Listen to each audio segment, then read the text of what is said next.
We've been told that real love means being understood without saying a word.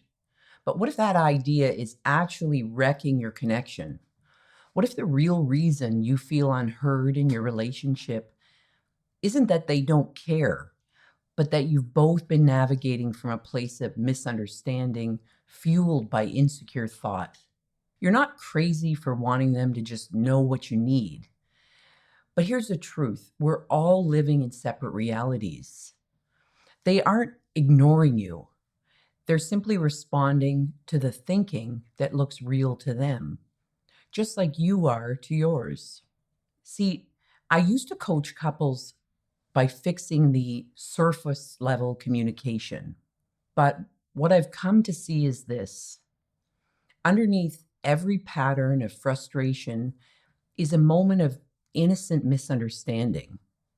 One or both parties caught up in thought, mistaking it for truth.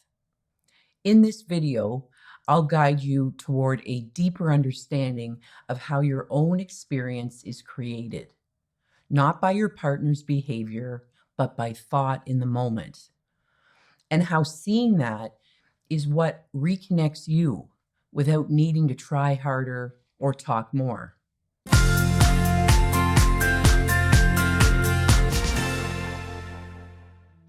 One of my clients, every time her partner raised his voice, she'd feel that familiar panic. Her thinking would spiral. "Oh, here we go again. I'm not safe." But through this understanding, she saw something remarkable. Her reaction wasn't caused by his tone. It was created by thought, filtered through an old memory, and it looked real. But the moment she saw it for what it was, thought, not truth, everything softened. She was able to respond from clarity, not fear, and the conversations they had shifted. And this isn't about blaming your past. It's about realizing that you're only ever experiencing your own thinking right now. And when that settles, connection becomes possible.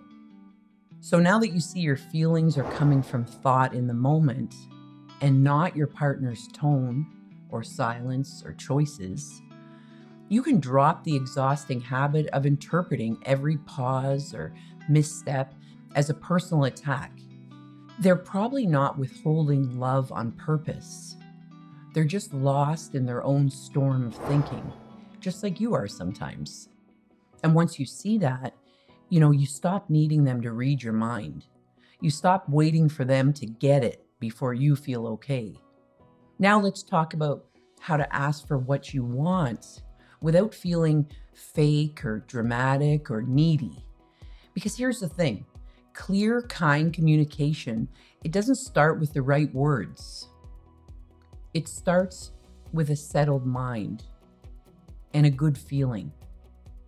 And when you're caught up in resentment or fear, your words are going to come out loaded, like they just are.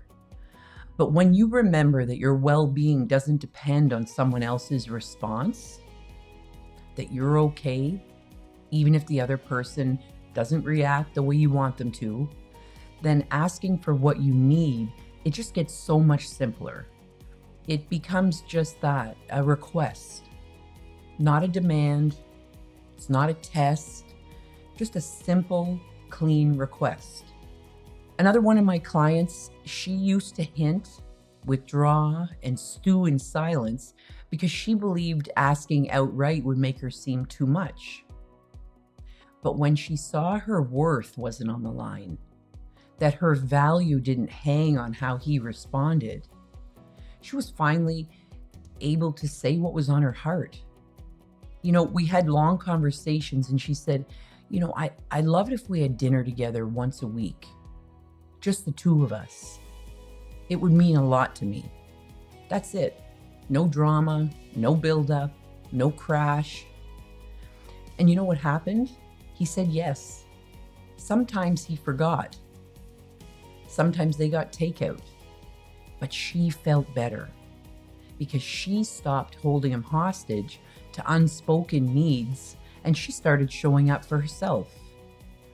That's the power of dropping the story of he should already know and replacing it with clarity. So you might want to try this. Next time you catch yourself thinking, oh, he should just get it by now, ask yourself instead, have I actually told him calmly and clearly what I want? And if not, start there. You're not being demanding, you're being honest. And the more honest you are from a grounded place, the more connected you'll feel, whether he says yes or no. Now let's shift into something bigger, reacting to their shutdowns and emotional walls. I mean, it's easy to feel like your partner's silence or defensiveness or irritability is rejection. And in the heat of the moment, it feels like rejection. But what if it isn't? What if it's fear? You know, when people get overwhelmed by thought, they either shut down, lash out, or disappear into distraction. That's not cruelty. That's the nervous system trying to stabilize itself. So if they pull away when you get emotional, or they get defensive when you bring up something important, you're probably not dealing with a lack of love. You're dealing with a scared mind doing what scared minds do: protect, withdraw, and survive. And you know what softens that? Compassion. It's not the I'll put up with anything kind of compassion. It's the, I see what's going on, and I'm not going to take it personally. You know, I was working with a woman, and her partner would go quiet every time a tough subject came up. It would drive her crazy. But once she saw he wasn't stonewalling her, he was just overwhelmed by his own internal noise, she stopped reacting, and she started creating space. She didn't baby him. She didn't shut down her own needs. She just said things like, I don't need you to fix this. I just like to understand what you're feeling. That single shift from confrontation to curiosity, well, it opened up a whole new level of connection for the two of them. So if this is something you're struggling with, you might want to try this. Next time your partner reacts poorly, instead of pushing or shutting down, pause and notice your own state of mind. Let the snow globe settle, and then ask, is there something underneath this I haven't seen yet? That one question changes everything because it keeps you open. And openness is where connection lives. Now here comes the mirror moment. You're probably not always a delight yourself. Now you don't need to be hard on yourself about it, just notice it. Because when you can see your own habits with some lightness and humor, and when you can say, okay, maybe I do go into lecture mode, or yeah, sometimes I catastrophize, and you can see that without judgment, just awareness, you make space for your relationship to grow. I was speaking with a woman this morning, and she kept thinking her partner was the problem because he avoided deep conversations. She's realized she was treating every conversation like a performance review, and no wonder he ran. So she softened. She got curious. She owned her part. She said to him, I think I came in hot just now. Let me start again. Boom, armor dropped, connection reestablished. That's the magic of presence, of awareness, of seeing thought as thought. So if your conversations keep going nowhere, you may want to try something like this. Hey, I could have handled that better. Can we rewind? This isn't weakness. It's leadership. It says, I care enough to clean up the mess. And when both of you start doing this, taking turns, messing up, fixing it with grace, you create a relationship that breathes, that bends without breaking, that grows. So here's a recap. Your partner can't read your mind. You're okay, even if they don't respond the way you hoped. Fear wears a lot of masks: defensiveness, withdrawal, irritability.